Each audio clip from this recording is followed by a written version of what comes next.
Kita hati-hati zaman sekarang. Jati Agung paling rentan sebagai tempat nyumput. Karena apa? Jati Agung ini masyarakat Jawa. Masyarakat Jawa itu ewuh pakai ewuh, Pak. Mulai sekarang jangan gak enakan, Pak Kades harus tegas sebagai pemerintah. Minta dukungan kali Pak Yai kita. Minta fatwa kali Pak Yai, Pak Kades, Pak Camat, tegas. Tegas itu begini, Pak. Kalau ada kelompok Wahabi bin Wahaboy, tahu Wahaboy? Wahabi bin Wahaboy alias Wahabrut, itu mau bikin masjid saja jangan dikasih izin. Jangan dikasih izin. Mereka pengen bikin masjid Bantuan Timur Tengah, nama masjidnya Masjid Abu Bakar Siddiq, pakai nama sahabat ya Pak, pinter mereka itu. Jangan dikasih izin. Karena ngapa? Menurut fikih saja Bapak Ibu, nggak boleh mendirikan masjid kalau nggak diizinkan pemerintah. Nang Arab Saudi 21 negara Arab bikin masjid nggak izin pemerintah, dibuldoser. Ya, dan kita ini kan nggak kurang-kurang masjid, gimana begitu? Jumlah masjid nang Indonesia ini 800.000 masjid lebih nang Indonesia nih Pak. Masjid terbanyak sedunia internasional. Yang paling banyak di Indonesia itu Jawa Barat, ranking 1. Ranking 2 Jawa Tengah. Ranking 3 Jawa Timur. Ranking 4 Sulawesi Selatan. Ranking 5 Lampung. Terbanyak nomor 5. Kalau pondok pesantren ranking 1 Jawa Timur. Ranking 1 Jawa Barat kalau pondok pesantren. Ranking 2 Jawa Timur. Ranking 3 Jawa Tengah. Ranking 4 Banten. Ranking 5 Nanggur Aceh Darussalam. Ranking 6 Lampung. Kalau NU Pak, NU ranking 1 PWNU Jawa Timur. Ranking 2 PWNU Jawa Tengah. Ranking 3 Lampung. Tepuk tangan Lampung. Ngapura Pak, Jawa Barat, Banten, Palembang kalah sama Lampung. Ranking 3 loh NU Lampung nih. NU-nya sehebat Lampung nih, kok masa Wahabi bebas. Kalau di Arab Bapak Ibu nggak boleh bikin masjid tanpa izin pemerintah. Hitung di Arab Saudi, jumlah masjid nang Arab Saudi cuma 98.000. Bandingkan Indonesia 800.000 loh Pak, nggak kurang-kurang masjid. Dan di Arab Saudi ada orang bikin masjid nggak izin pemerintah langsung didosa, Masjid Jiran. Maka nggak salah kalau di Sinar Rezeki ada orang Wahabi mau bikin masjid, jangan diizinkan. Cocok atau cocok? Tepuk tangan, tepuk tangan. Cuman karena kita di negara demokrasi, Pak Kades berani kalau rakyatnya ngedukung. Makanya butuh dukungan. Karena begini Bapak Ibu, kalau pemerintah nggak didukung Pak, dia nggak mau didemo orang. Makanya warga harus kompak, orang urus-urusan begini harus kompak agar negeri kita ini aman dan damai. Lihat Timur Tengah Pak, gara-gara Wahabi berkuasa perang nggak selesai-selesai. Yang paling cocok di dunia internasional ini cuma Ahlus Sunnah wal Jamaah inilah sebetulnya. Dan Ahlus Sunnah wal Jamaah telah berhasil mendamaikan Indonesia Raya tercinta. Cuman kalau yang mau bikin masjid itu Muhammadiyah Pak Kades izinkan. NU dan Muhammadiyah itu sama, cuman beda-beda dikit kok Pak. Kalau Muhammadiyah niku Mbah Yai Ahmad Dahlan, kalau NU Mbah Yai Hasyim As'ari, sama, satu guru satu ilmu, sama Bapak Ibu. Kita masuk ke sabda Nabiullah Muhammad sallallahu alaihi wasallam, tercantum dalam kitab Sahih Muslim nomor hadis 234, Ji Samsu. Nomor hadisnya aja keren ya Pak, 234 Ji Samsu. Monggo Pak, yang ngudut silakan. Yang bawa rokok, kalau nggak bawa rokok minta sama kawannya Pak. Kalau nggak malu, kalau malu tahanin asem sampai rumah. Nabi sallallahu alaihi wasallam bersabda, utitu bil buraq, didatangkan kepadaku Burak. Burak datang kepada Nabi, farakibtuhu hatta ataitu Baitul Maqdis. Aku numpak Burak kata Nabi sehingganya aku tiba di Baitul Maqdis. Bu, Baitul Maqdis itu di mana? Di Sinar Rezeki, ten Palestina nggih. Sampai di Palestina Baitul Maqdis alias Masjid Al-Aqsa, tsumma dakhaltul masjidah. fasallaitu fihi rakaatain, lalu aku masuk masjid dan sholat 2 rakaat. Makanya Pak, Isra wal Mi'raj niku bukan pertama kali perintah sholat. Jangan salah ucap nih. Isra Mi'raj itu bukan pertama kali perintah sholat. Namun Isra wal Mi'raj itu pertama kali perintah sholat yang 5 waktu. Jadi ada kesan seolah-olah sholat ini baru ada ketika Mi'raj. Salah Bapak Ibu. Kit mbiyen ya sholat, Nabi Adam ya sholat, Nabi Musa ya sholat, Nabi Ibrahim alaihi wassalam ya sholat, semua nabi-nabi sholat. Nabi kita diangkat ya sholat. Hanya saja belum ada sholat 5 waktu. Nah, sholat 5 waktu baru diperintahkan ketika Nabi Mi'raj. Makanya sebelum Mi'raj, Nabi masuk masjid, thumma dakhaltul masjida fa shallaitu fi rakaatain. Aku masuk masjid, sholatnya 2 rakaat. Selesai sholat Nabi kaget. Tadi nggak ada makmum, tiba-tiba makmumnya penuh. Ternyata makmumnya para malaikat penuh. Ini masjid kita ini kalau subuh penuh nggak Pak? Penuh sama nyamuk. Nyamuk nanti mupeng-mupeng kemana-mana. Kadang-kadang kasihan Bapak Ibu yang pinter-pinter nggak nongol ke masjid, yang nongol yang geblek-geblek. Pas subuhan Pak, dorong-dorongan siapa yang jadi imam, terpaksa yang jadi imam Mbah Slamet.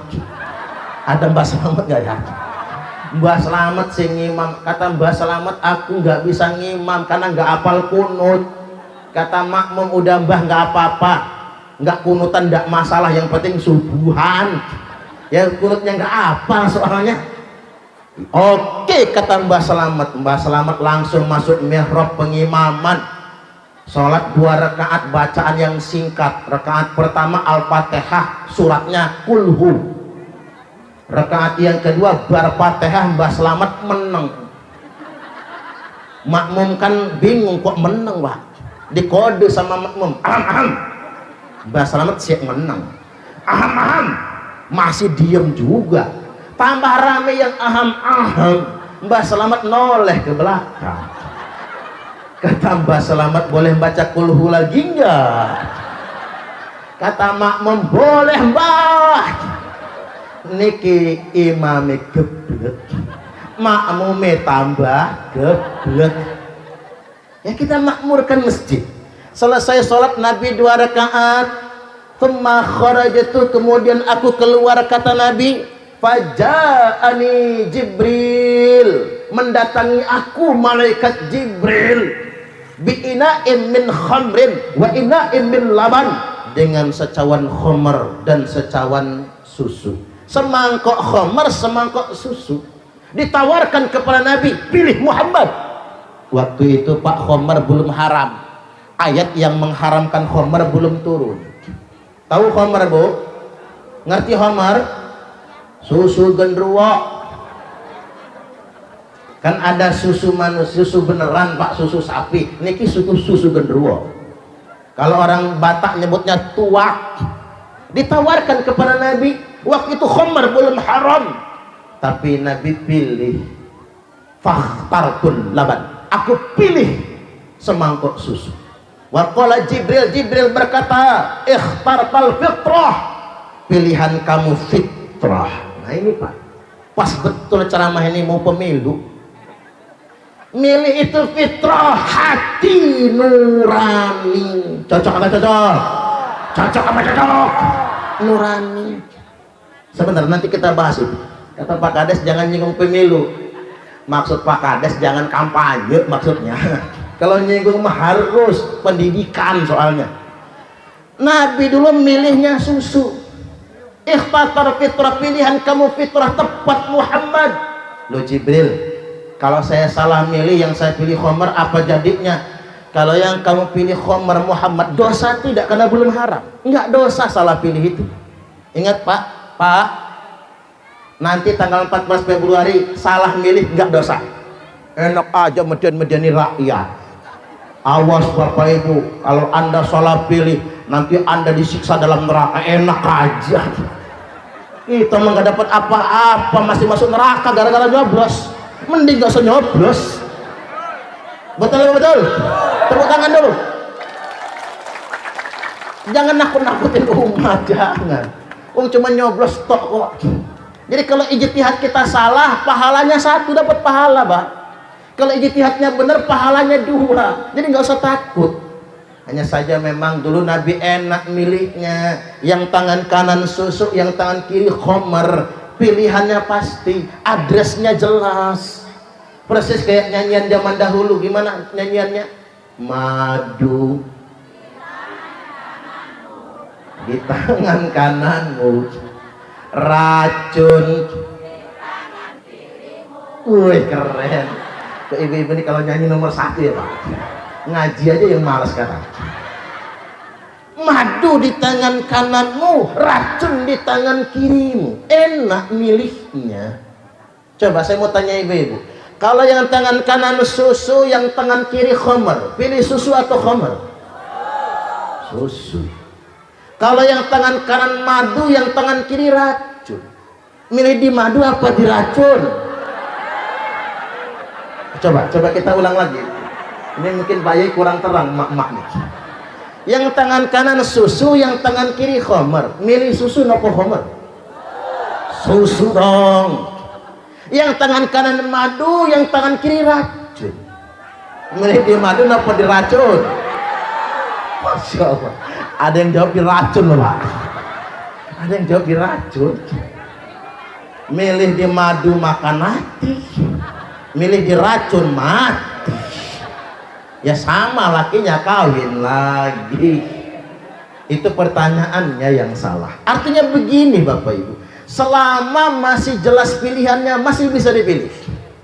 Yang jadi masalah itu kalau mak jelas. Kalau kata orang Lampung mak jelas. Kalau kata orang Komering mak jelas. Mengapa mak jelas? Talbisul haqqa bil batil, kecampur. Yang hak sama batil kecampur. Khamar campur susu, nggak bisa dipilih. Madu campur racun, kopi campur sianida, nggak bisa dipilih. Ibarat air campur bensin, separuh air separuh bensin, nggak bisa dipakai. Diminum manusia mabok, diminum motor mogok, nggak ada benernya. Makanya yang hak sama batil nggak bisa kecampur, nggak bisa kecampur. Yang lebih repot lagi bukan talbis Pak, tapi talafi. Nopo talafi?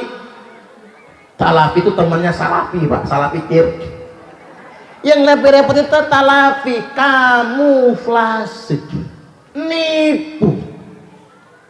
Kalau dalam bahasa orang sekarang itu kamuflase. Tampilannya kopi, dalamnya sianida. Mereknya madu, dalamnya racun. Hidangannya susu, dalamnya khamar. Nipu. Kalau kata wong Palembang waluyo. Ada yang namanya waluyo, Pak? Ngapura nggih, Pak? Enten, Pak? Waluyo, wajah lugu ati buayo. Ngapura kalau ada. Niku waluyo Palembang. Kalau waluyonya Jawa ya enggak lah. Kalem beneran. Kita ketipu oleh penampilan. Jubahnya sunnah tapi tukang fitnah. Coba lihat sekarang Pak, zaman media sosial. Banyak orang ceramah tapi isinya fitnah. Gak ada apa? Jubahnya sunnah tapi isinya fitnah. Penampilnya islami tapi tukang provokasi. Kerudungnya panjang yang ser di tanah tapi tukang ngerumpi.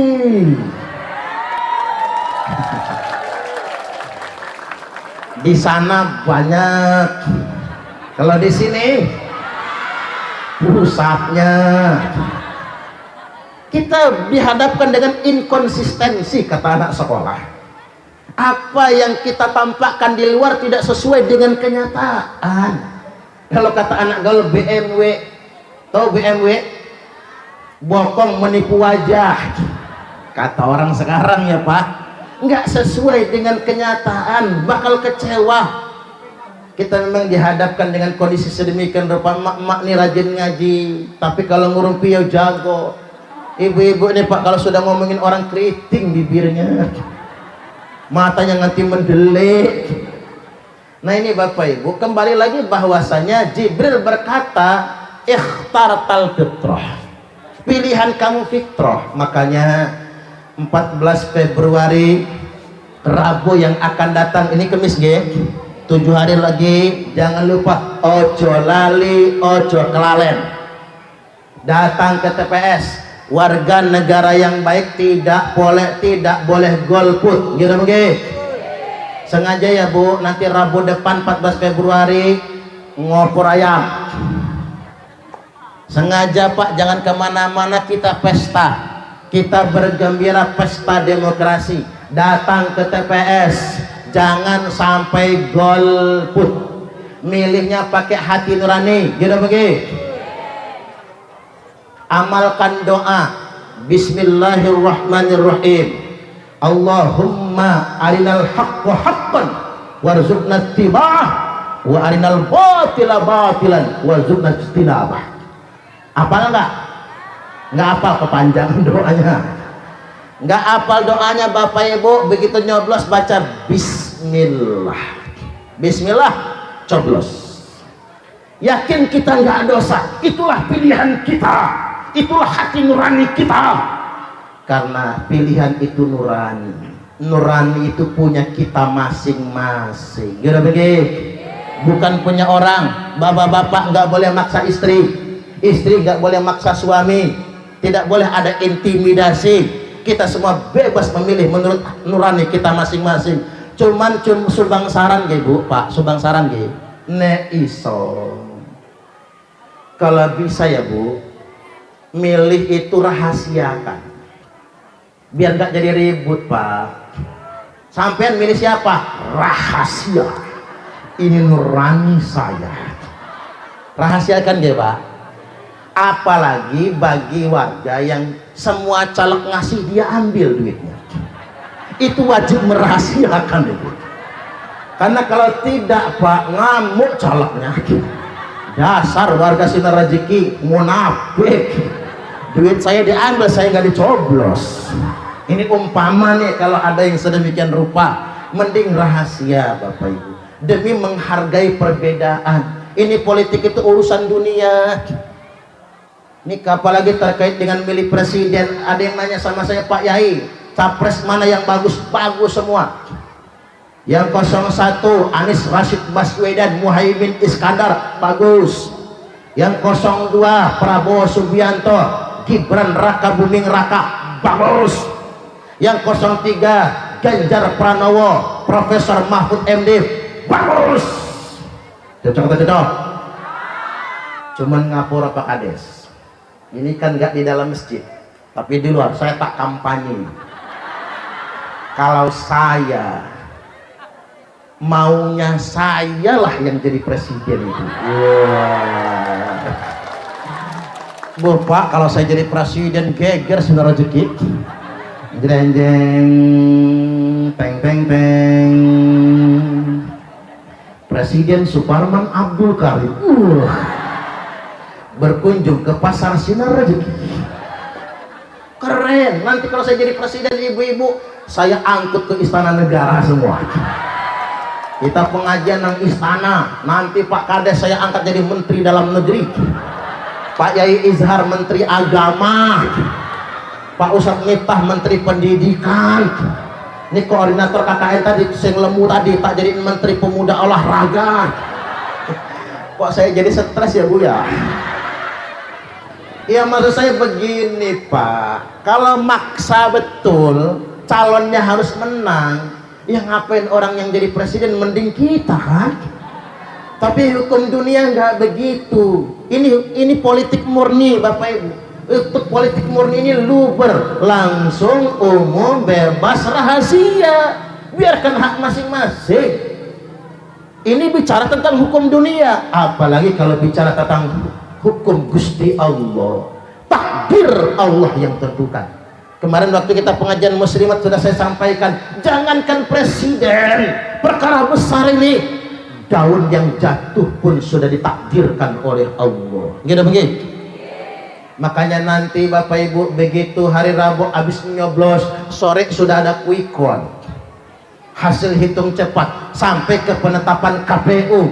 Andai kata yang terpilih bukan calon kita, ya kalau calon kita mah enak Bapak Ibu, yang menang calon kita. Andai kata yang terpilih bukan calon kita, katakan ini takdir Allah. Ya jangan stres ya Bu, nanti jangan masuk berita warga sinar rezeki stres, masuk rumah sakit jiwa gara-gara capresnya kalah. Jangan sampai sedemikian rupa. Ini urusan dunia, Allah sudah takdirkan. Ana urid wa anta turid, wallahu yaf'alu ma yurid. Saya punya keinginan, panjenengan punya keinginan, dan Allah Maha Kuasa mengerjakan apa yang Ia inginkan. Dikarenakan Allah fa'alun lima yurid, Maha berkuasa mengerjakan apapun yang Ia kehendaki. Maka ucapkanlah inna lillahi wa inna ilaihi raji'un. Baik, lanjut. Cuman begini Pak Bu, ini masalah serangan pajar di Pak Kades. Bu, jangan milih gara-gara amplop nggih. Kadang-kadang yang merusak negara ini kita juga Pak.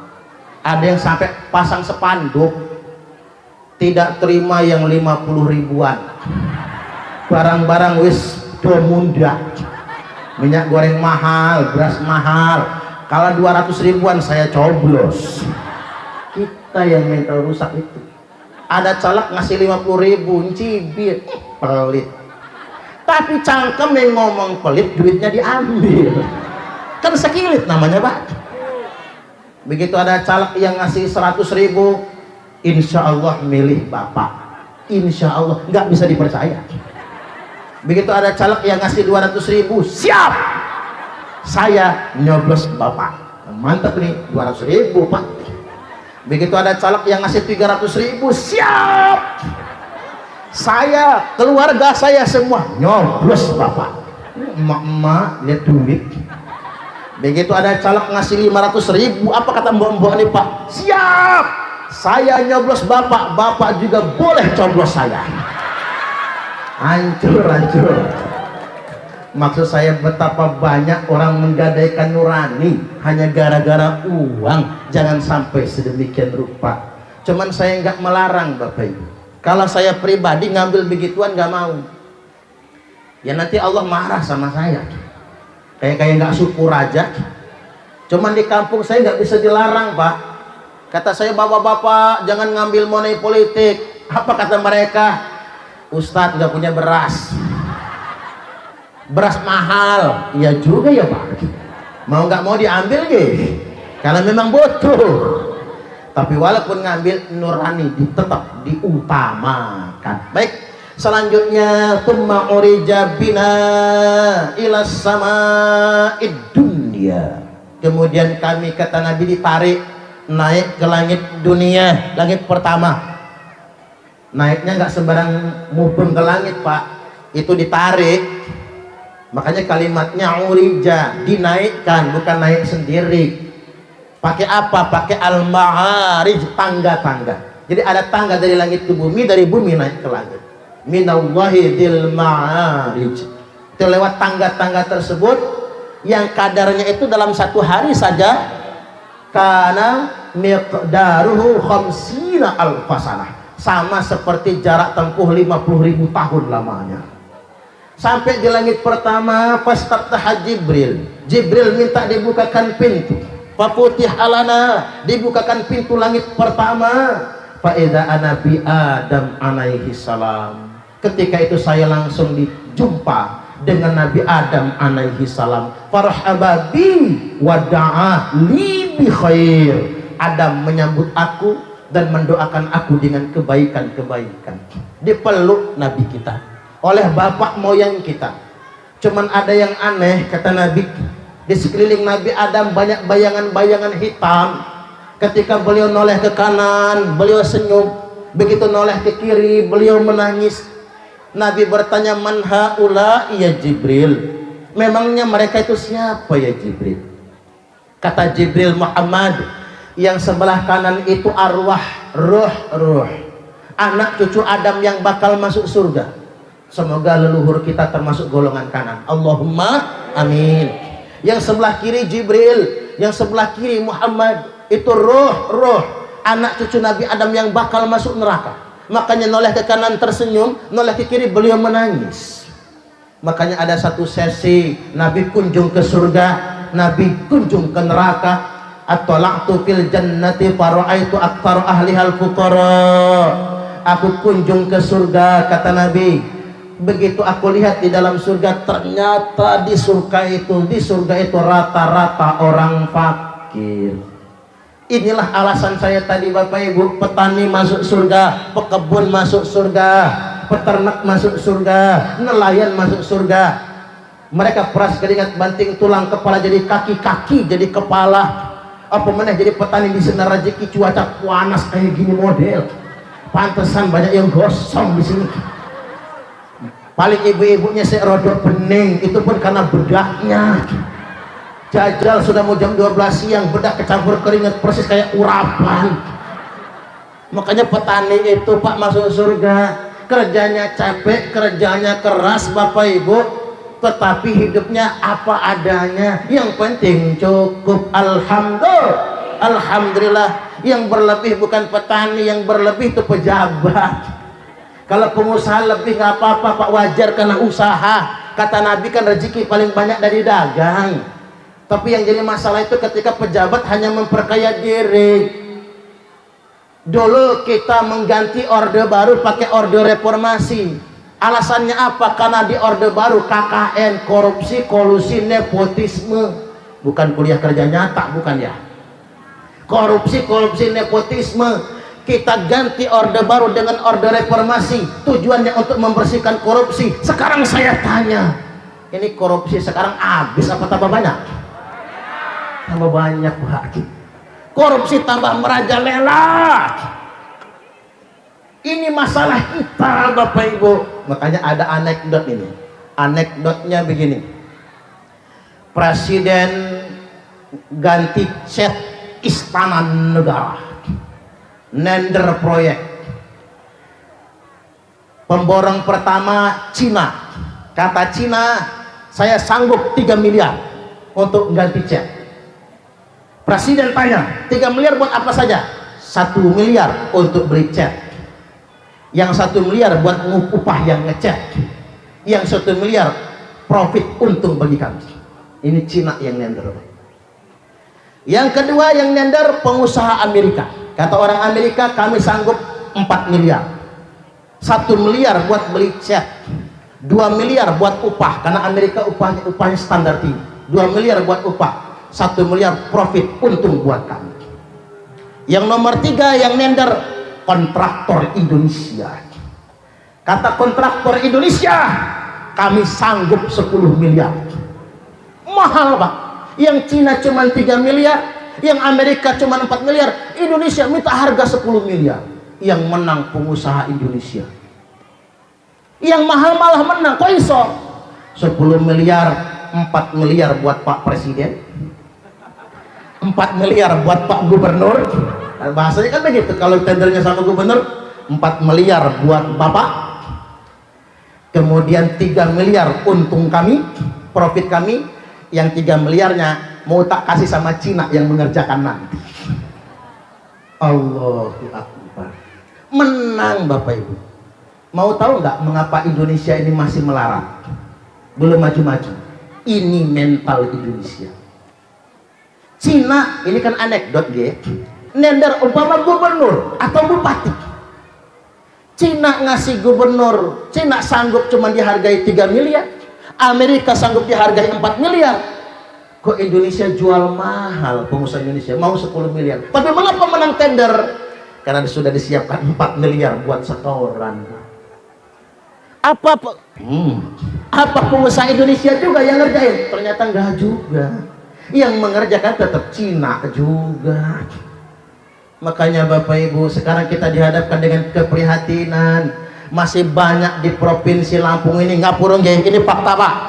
Masih banyak di Provinsi Lampung ini anak SMA, SMK ijazahnya masih ditahan gara-gara nunggak SPP. Ya Pak ya? Makanya Bapak Ibu, ini negara apa? 70 tahun, 78 tahun kita merdeka Pak. Kok sekolah masih mahal? Gede bagi. Ada Pak SMK uang daftar ulang 20 juta. Ini kan luar biasa parahnya Bapak Ibu. Kita katanya negara kaya, negara merdeka, tapi fakta menunjukkan korupsi masih merajalela. Maka kalau saya terus terang Bapak Ibu, yang akan saya pilih nanti sebagai presiden dan wakil presiden yang sanggup berkomitmen memberantas korupsi. Setuju gak kira-kira? Tepuk tangan. Ya iya dong. Masalah bangsa ini korupsi Bapak Ibu. Masalah bangsa ini korupsi. Yang sanggup menggratiskan pendidikan. Saya pengen betul nanti siapapun presiden yang terpilih, hapuskan semua uang SPP, uang bangunan, uang daftar ulang sekolah, uang komite, dihapuskan semua. Setuju gak kira-kira? Tepuk tangan. Rungokno capres cawapres. Ini kan mau kita upload. Anda kan sudah enak, betul gak kira-kira? Ya kami rakyat di bawah tetap gini-gini aja. Semua kan itu kerjanya di ruang AC, anggota dewan kerjanya di ruang AC semua, ya Pak ya? Mereka enak-enakan, mau masyarakat sinar rezeki, boro-boro AC, kena kipas angin aja masuk angin, malah keroan Pak, luar biasa. Coba kita berhitung, Istana Negara yang membiayai operasional Istana Negara siapa? Rakyat. Kantor gubernur, rumah dinas jabatan gubernur bupati yang membiayai siapa? Rakyat. Yang bayarin AC-nya, bayarin listriknya, makan minumnya Pak, mulai dari terasi. Tahu terasi? Kata orang Lampung, delan caluk. Menteri caluk, delan terasi. Di Istana Negara, di kantor gubernur, di rumah dinas gubernur, di rumah dinas bupati, semua rakyat yang membiayai. Mereka turun ke lapangan pakai mobil dinas. Yang beliin mobil dinas siapa? Rakyat. Pakai pengawal, yang bayar pengawal siapa? Rakyat. Ini yang dipikir oleh pejabat, bukan rakyat yang terima kasih sama pemerintah. Pemerintah harus terima kasih sama rakyat. Tepuk tangan lagi. Ya, itu kan duit rakyat Pak. Makanya begini, kalau kata Pak Abraham Samad, mantan ketua KPK, dari sektor pertambangan saja kalau nggak dikorupsi, per kepala dapat 20 juta sebulan. Nggak usah kerja itu, per kepala 20 juta sebulan. Mulai dari anak yang baru brojol lahir sampai mbah-mbah yang tinggal ngap-ngap aja, nggak bisa bangun lagi. Andai kata nggak dikorupsi, maka kita butuh pemimpin yang betul-betul berani memberantas korupsi. Mudah-mudahan Allah takdirkan. Allahumma amin amin ya rabbal alamin. Balik lagi Bapak Ibu, wattola'tu fil jannati, tak ulangi, wattola'tu fin nari fara'aitu aktsara ahlihan nisa. Aku sempet, kata Nabi, nengok-nengok ke neraka. Nggak masuk Pak, gosong kalau masuk. Nengok-nengok ke neraka begitu dari jarak jauh. Cuma Nabi kaget, ternyata di neraka isinya ibu-ibu semua. Aktsara ahlihan nisa, sebagian besar penghuninya perempuan. Tapi kayaknya ibu-ibu sinar rezeki ini bakal masuk surga semua lah. Saya ini yakin betul Pak, wanita-wanita Indonesia masuk surga semua. Karena mengapa? Wanita Indonesia adalah wanita paling tangguh sedunia internasional. Gimana nggak tangguh? Walaupun punya suami hidung belang mata keranjang, udah hidungnya belang, matanya keranjangan, bajingan tengik juga. Saking tengiknya nggak enak lagi dimakan. Mau dibuang saya nggak dibuang, menyakitkan. Walaupun suaminya ganjen, kerjaannya cewekan, istri tetap setia demi anak-anak. Betul nggak Bu? Tepuk tangan buat ibu-ibu. Ibu-ibunya pokoknya masuk surga semua. Coba kalau nang Amerika, nang Australia, neng Eropa, suami pacaran, bini bales pacaran. Suaminya selingkuh, bini ikut selingkuh. Lo bisa, gua bisa, kata bininya. Suaminya cewekan, bini cowokan. Ngebales, Pak. Wanita Indonesia yang bertahan demi anak-anak nggak apa-apa. Walaupun hati dilara-lara, demi anak-anak tetap bertahan. Tapi awas ya, Pak, jangan suka gangguin istri orang, Pak. Kan ada pepatah orang di medsos, laki-laki yang rajin mencium istrinya relatif lebih panjang umur jika dibandingkan dengan laki-laki yang mencium istri tetangganya. Jajal kalau nggak percaya, dibacok orang. Di Madura istri orang diganggu, dicarok dengan macam-macam, selesai kelar hidupnya. Jadi balik lagi, wanita Indonesia itu tangguh sekali. Tapi ibu-ibu harus tahu mengapa perempuan banyak masuk neraka. Satu sebabnya karena perempuan melawan suami. Wanita paling gampang masuk surga, paling gampang masuk neraka. Kalau ibu-ibu pengen masuk surga, taat suami. Kalau ibu-ibu pengen masuk neraka, gampang, Bu, melawanlah sama suami. Suami lagi tidur, sepak palanya, gratis masuk nerakanya. Ibu-ibu ini walaupun kerudungnya panjang, nanti nyengser di tanah, nyapu halaman gak pakai sapu lagi, pakai kerudungnya itulah. Berangkat ngaji tiap hari, khatam Quran seminggu sekali, sholat 5 waktunya tertib, tahajud saban malam, tapi penyakitnya cuma satu, melawan suami. Tidak akan mendapatkan tiket ke surganya Allah. Kemudian yang ketiga, mengapa perempuan banyak masuk neraka? Karena kurang syukur dengan suami. Bu, kalau ibu-ibu pengen masuk surga, tak ajarin ge, jadilah istri yang bersyukur. Kalau dikasih suami uang belanja 30 juta sebulan, nerimo. Ya iyalah kalau segitu mah. Ya lagi pula begini sih, Pak, istri memang harus syukur nggih, harus syukur. Tapi suami kan nggak boleh pelit, iya nggak, Bu? Sekali-kali panggil istri, Mama, meriki Mama, enten nopo Papa. Ya sekali-kali dia di sini rezeki itu ganti panggilan Pak Im, Bapak kali Ibu. Sekarang kita zaman sudah modern, Mama, Papa. Mengko Papa, Mama sedang membersihkan tetong. Dilembut-lembutin, drama dikit, istri datang, enten apa Papa? Lenggah Mama. Rogoh kantong kanan Pak, agak seret. Banting langsung 15 juta. Jelek. Ini duit apa Papa? Ini duit belanja Mama. Nggak tuku beras, tuku apa, bayar listrik, ongkos anak sekolah, cicilan kulkas, cicilan motor, bayar arisan, cicilan seragam pengajian. Cukup Mama? Ya cukup Papa.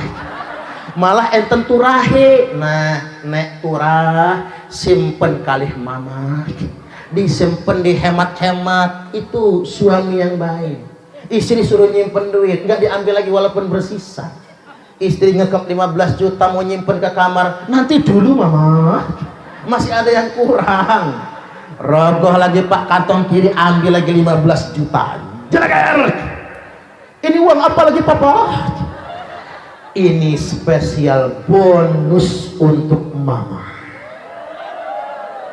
Capek Mama masak, capek Mama ngerumat Papa, ngurus anak-anak. Ambil 15 juta, mangkat Karang Mama, Bambu Kuning, Mall Bumi Kedaton, Transmart. Jangan pulang kalau nggak habis Mama.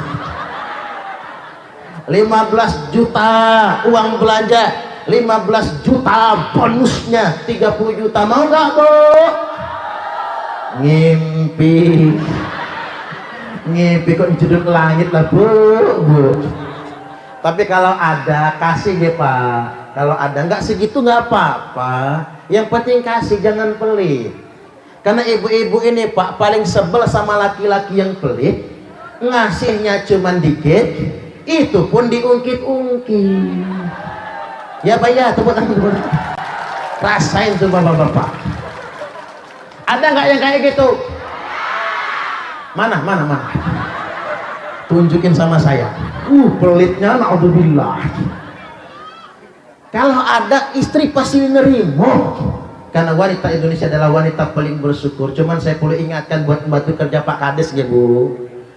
Masyarakat zaman modern ini sakjane sudah kaya-kaya. Buktinya semua rumah punya motor. Ya Pak ya? Semua rumah punya motor. Susah nyari rumah nggak punya motor sekarang Pak. Semua rumah punya motor, punya mobil.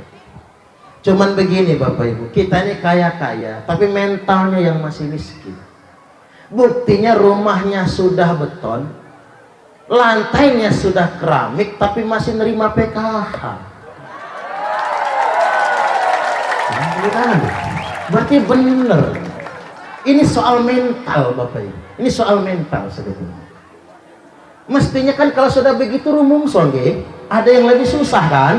Ya sudah ngomong sama Pak Kades, Pak Kades, usulkan saya nggak mau lagi nerima PKH. Gitu dong, gitu dong. Karena Pak Kades kan beban mental, mau dicabut dihapuskan dia protes, harus ngusul. Bahkan begini, yang sudah suge-suge ingat, kalau Pak Kades bagi bansos tolak, yang suge-suge itu. Kalau Pak Kades bagi BLT tolak. Mohon maaf Pak Kades, kami nolak bansos, nolak BLT karena kami sudah sugih sekarang. Tepuk tangan. Iya dong, harus begitu konsepnya, mental kaya Bapak Ibu. Harus begitu, jangan bermental miskin. Tangan di atas lebih baik daripada tangan di bawah. Saya kan pernah cerita kemarin pas muslimat kan, kulon biyen ceramah nang sinar rezeki ini ya sejak ya punya sepeda. Sejak punya sepeda, sejak masih kuru. Sekarang hamil saya 7 bulan. Teman gak lahir-lahir. Makanya saya sekarang malas ceramah sambil berdiri. Nongol. Kalau duduk begini tersumputkan sementara. Jadi sedemikian rupa Pak saking ya. Dulu saya numpak sepeda tinggal masih ngontrak. Itu saksi nyatanya Pak Ustadz Miftah nih, Pak Ustadz Miftahuddin. Saksinya. Beliau saya dari gue sepeda, ngontrak diusir-usir. Saya masih ingat betul Bapak Ibu, saya dikasih motor itu begini Pak, orang kasihan, Ustadz ngajar ngaji kok numpak sepeda apa nggak capek? Olahraga kata saya. Apa gak kebeli bawa motor? Nggak sanggup. Besoknya dia datang Pak, bawa duit 1 juta, pikir dia gede kali ya, 1 juta. Ini Ustadz buat DP, nanti Ustadz silahkan nyicil sendiri, mudah-mudahan manfaat. Mohon maaf Pak Haji, bukan tidak menghargai pemberian. Ini sebetulnya kebalik. Mestinya saya yang nge-DP, Pak Haji yang nyicil. Kalau Pak Haji yang nge-DP, saya yang nyicil, suatu hari nanti ketarik leasing nih motor. Karena ngukur badan Pak, nggak sanggup saya nyicil, itu nggak sanggup. Kecewa dia Pak. Ya udah kalau nggak mau rezeki kata dia, saya di kantong. Sebelum dia beranjak nggak berubah pikiran Pak Ustadz, enggak kata saya nggak sanggup nyicil, pulang dia. Saya nggak kecewa karena saya yakin betul waktu itu kalau saya nyicil pasti ketarik leasing. Karena ekonomi memang susah betul Bapak Ibu. Ya tanya Pak Miftah kalau nggak percaya itu. Sejarah itu nyata. Hari Senin Pak Haji nelpon, Pak Ustadz sudah mandi? Belum kata saya. Nggak usah mandi lah, wudhu aja kata dia. Wudhu ke mana? Datanglah ke PT Tunas Dwi Pamatra. Nah, dealer motor nih Pak. Motor nih. Bener Bu. Nolak DP sampai di sini apa kata dia? Maaf kemarin saya tersinggung sama Pak Ustadz. Ternyata saya salah ngasih DP kata dia. Ini nggak pakai DP, ambil tapi jangan yang mahal-mahal. Saya tanya sales, Mas kata saya yang paling murah mana? Ini Pak, mereknya Honda Fit 6. Suprapit udah habis itu Pak, carinya. Kebayangkan tahun itu, tahun 2008 loh Bu. Saya melarat bener saya itu, belum lama belum. Itu motor Suprapit udah habis Pak, tinggal Fit X, dibayarin oleh Pak Haji 10.500.000. Kata salesnya, Ustadz mohon alamat rumahnya, motor kami mau antar. Jangan diantar. Ini motor tak tumpah dewe kata saya. Ngapain diantar? Seumur-umur belum pernah punya motor, Pak, tiba-tiba dikasih motor, alangkah senengnya. Dikasih jaket, dikasih helm, begitu starter keluar ke jalan raya. Disitulah saya merasa menjadi manusia paling kaya di muka bumi ini. Terserah orang punya mobil, terserah orang punya Fortuner, terserah orang punya Innova, yang penting saya punya FitX. Itulah FitX yang pertama kali saya bawa ceramah ke Sumber Jaya Sinar Rezeki ini. Dulu yang pertama saya ke Sinar Rezeki pakai motor FitX. Nah itulah motor dikasih Pak Haji Khairuddin buat inventaris ceramah. Mulai Bapak Ibu ngisi keluar siaran di radio biolik yang dulu bisikan Kobu Listener, ingat kan? 7 tahun lebih saya kan siaran nang radio biolik, kemudian ceramah di kantor pemerintahan, akhirnya dikasih riwet umroh. Ustadz mau umroh? Mau dong, tapi kurang satu persyaratan. Pak, apa? Surat keterangan tidak mampu.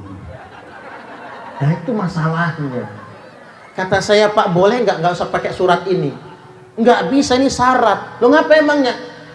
Saya kalau pakai surat keterangan tidak mampu dan surat ini diarsipkan lama, takut permanen nggak mampunya nanti. Saya kan masih muda waktu itu, Pak, masih umur 26-27. Saya kan pengen kaya juga. Nggak jadi gara-gara surat keterangan tidak mampu, Bapak Ibu. 3 bulan kemudian dilunasi, saya langsung transfer 35 juta mangkat haji. Alhamdulillah, itulah sejarahnya saya bisa berangkat haji, Pak, gara-gara nolak umroh. Disitulah saya yakin betul, walaupun kita nggak dapat bantuan pemerintah, nggak urung rezeki dari Gusti Allah. Ingat nggak? Yang nggak dapat bansos jangan ngamuk sama Pak Kades. Yang nggak dapat BLT, rezeki bukan dari pemerintah, rezeki dari Allah yang maha kaya. Betul apa betul? Makanya Pak, pas konversi minyak tanah ke gas tahun berapa tuh lupa saya ya. Pas konversi itu saya datang ke Pak RT. Pak RT, gas saya mana? Kompornya mana? Kok saya nggak dapat bagian? Kan dibagi gratis. Apa kata Pak RT? Pak Ustadz niku ngontrak di sini. Warga asli sini yang dapat. Kalau cuma ngontrak nggak bisa, saya dimarah orang. Terus Pak RT gimana biar saya dapat? Jenengan ke kelurahan dulu minta surat keterangan tidak mampu. Surat lagi, Pak. Saya kan pantangan pakai surat itu. Bukannya sok kaya takut permanen. Ya sudah, kata saya, mumpung minyak tanah stoknya masih banyak, belinya agak banyak, soalnya dicicil, dikumpulin 150, 100, kumpulin cukup 750.000. Beli tabung gas yang 12 kg, kalau nggak salah itu harganya 550.000. Langsung beli kompor yang 27, jadi 750. Makanya saya kemudian sejak ganti minyak tanah ke gas sampai detik ini belum pernah pakai tabung subsidi. Enggak urun dapat rezeki, Pak, ada rezekinya. Makanya mohon ngapura nggih, ibu-ibu yang sok kaya, sosialita. Kalau seneng pakai ngetatnya sampai Pak Kades nggak ngedip lagi. Pakaian ngetat, mukanya pakai skincare, pamer di Facebook sampai pengot-pengot. Mulut dipengot-pengotin, gaya sosialita buat grup arisan. Nang grup arisan manggil temennya jeng, saat niki arisannya telepon di jeng, nang ngomel jeng asuti, jang jeng jang jeng. Ini yang jang jeng sok sugih sok kaya itu. Coba lihat di dapur, tabung gas warna hijau, ada tulisan warna putih, hanya untuk masyarakat miskin. Tepuk tangan lagi. Ya biar sadar hidup kita ini. Udah jam 11:30 jadi. Dikit lagi, Get. Kita harus bermental kaya, Bapak Ibu. Jangan mau bermental miskin. Yakin percaya rezeki dari Allah. Kalau bakal sugih ya sugih. Yang penting barokah. Rezeki banyak juga, kalau nggak berkah juga nggak nikmat. Betul nggak betul? Nabi naik ke langit yang kedua, ketemu dengan Nabi Isa, Nabi Yahya alaihi salam. Naik ke langit ketiga, keempat, kelima, keenam, ketujuh. Tsumma urija bina ila sama'is sabi'ah. Kemudian kami dibawa naik ke langit yang ketujuh. Fafutih alana, dibukakan pintu langit yang ketujuh. Fa idza Nabi Ibrahim alaihi salam, jumpa dengan Nabi Ibrahim musnidan dhahrahu ilal baitil ma'mur, dalam keadaan beliau menyandarkan bahunya ke Baitul Ma'mur. Baitul Ma'mur itu Pak adalah tempat yang lebih besar daripada bumi, bahkan lebih luas daripada 7 lapis langit dan bumi, saking lebarnya. Dari Baitul Ma'mur, thumma dhahaba bi ila sidratil muntaha, kemudian saya, kata Nabi, dibawa ke Sidratul Muntaha. Dari Sidratul Muntaha Nabi dibawa naik ke Mustawa sendirian, gak ditemani oleh malaikat Jibril. Di Mustawa beliau duduk iftirash, duduk tasahud awal, tidak berani ngangkat kepala. Makanya kalau sholat kepala jangan ngedongak, kepala nunduk, lihat tempat sujud, atau lihat tangannya. Kalau kita duduk tasahud Pak, nunduk. Nabi mengucapkan at-tahiyat, at-tahiyatul mubarakatuh salawatu thayyibatu lillah. Makanya kalau menghadap Allah jangan ucapkan assalamualaikum. Assalamualaikum ya Allah, melunjak itu Pak. Allahumma antas salam wa minkas salam wa ilaika ya'udu salam. Assalam itu ya Allah sendiri. Makanya jangan mengucapkan assalamualaikum sama Gusti Allah, melunjak namanya. Assalamualaikum hanya untuk manusia. Allah menjawab ucapan Nabi tadi, assalamu alayka ayyuhan nabiyyu wa rahmatullahi wa barakatuh. Itu jawaban Gusti Allah. Makanya Bapak Ibu, nek sholat atahiyat, begitu mengucap assalamu alayka, tekadkan itulah ucapan Allah. Maka kalau jenengan lagi sholat mengucap assalamu alayka dengan tekad menyalin ucapan Gusti Allah, maka jenengan diharamkan selamanya dijilat oleh api neraka. Allahumma amin. Ingat ya Pak, nanti kalau jenengan mau masuk neraka, nanti dulu Gusti Allah, ada apa? Saya kayaknya nggak pantas masuk neraka. Lu ngapa? Cari ini Suparman Abdul Karim pas ceramah nang sinar rezeki, kalau ngucap nih kalimat nggak pantas masuk neraka. Oh, pinter kamu, kata Allah. Sudah masuk surga sana. Allahumma amin. Jangan lupa ya Pak, kalau mau masuk neraka begitu. Begitu dalam neraka, dalam surga kok Ustadz Suparman Abdul Karimnya belum ada ya? Pak Yai Suparmannya mana? Nah, kalau belum ada saya Pak, balik lagi, Gusti Allah, Pak Yainya belum ada. Ajak saya juga masuk ke dalam surga. Allahumma amin. Lantas Nabi menjawab lagi, assalamu alaina wa ala ibadillahi shalihin, asyhadu an la ilaha illallah. Nah, kita ini madhab Syafi'i alias Syafi'iyah.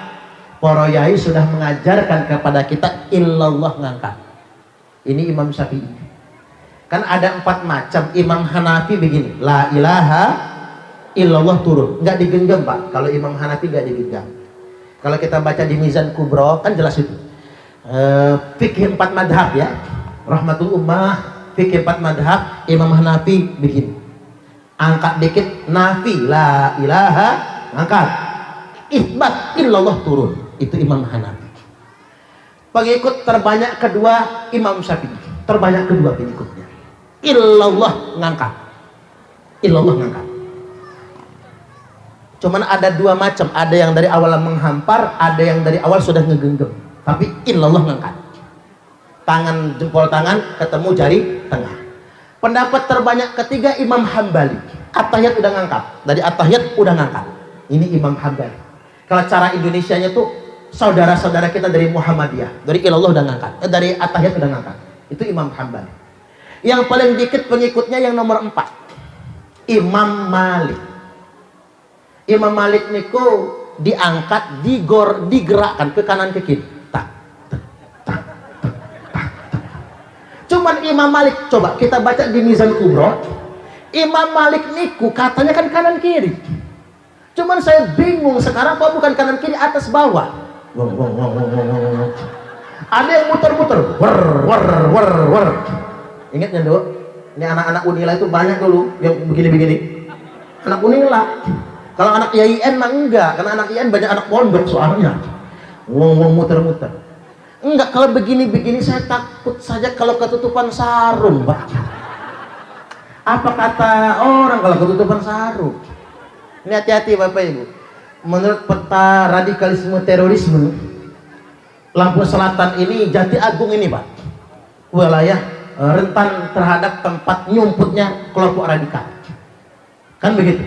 Ada gembong teroris di sini Pak yang sudah bebas, belum mau setia NKRI dalam penguasaan Densus 88. Ada Khilafatul Muslimin bikin kampung khilafah di Jati Agung ini Pak.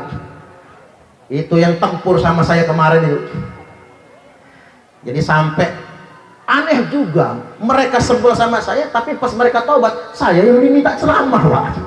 Ya udah tak ceramahin aja. Kita hati-hati sama sekarang. Jati Agung paling rentan sebagai tempat nyumput. Karena apa? Jati Agung ini masyarakat Jawa. Masyarakat Jawa itu ewuh pakai ewuh Pak. Udah tahu ini aliran sesat mah nggak enak lah. Nggak enaknya itu Bapak Ibu. Mulai sekarang jangan nggak enakan guys. Pak Kades harus tegas sebagai pemerintah. Minta dukungan kali Pak Yai kita. Minta fatwa kali Pak Yai, Pak Kades, Pak Camat tegas. Tegas itu begini Pak, kalau ada kelompok Wahabi bin Wahaboy, tahu Wahaboy? Wahabi bin Wahaboy alias Wahabrut, itu mau bikin masjid saja jangan dikasih izin. Jangan dikasih izin. Mereka pengen bikin masjid Bantuan Timur Tengah, nama masjidnya Masjid Abu Bakar Siddiq, pakai nama sahabat ya Pak, pinter mereka itu. Jangan dikasih izin. Karena ngapa? Menurut fikih saja Bapak Ibu, nggak boleh mendirikan masjid kalau nggak diizinkan pemerintah. Nang Arab Saudi 21 negara Arab bikin masjid nggak izin pemerintah, dibuldoser. Ya, dan kita ini kan nggak kurang-kurang masjid, gimana begitu? Jumlah masjid nang Indonesia ini 800.000 masjid lebih nang Indonesia ini Pak. Masjid terbanyak sedunia internasional. Yang paling banyak di Indonesia itu Jawa Barat, ranking 1. Ranking 2 Jawa Tengah. Ranking 3 Jawa Timur. Ranking 4 Sulawesi Selatan. Ranking 5 Lampung. Terbanyak nomor 5. Kalau pondok pesantren ranking 1 Jawa Timur. Ranking 1 Jawa Barat kalau pondok pesantren. Ranking 2 Jawa Timur. Ranking 3 Jawa Tengah. Ranking 4 Banten. Ranking 5 Nanggur Aceh Darussalam. Ranking 6 Lampung. Kalau NU Pak, NU ranking 1 PWNU Jawa Timur.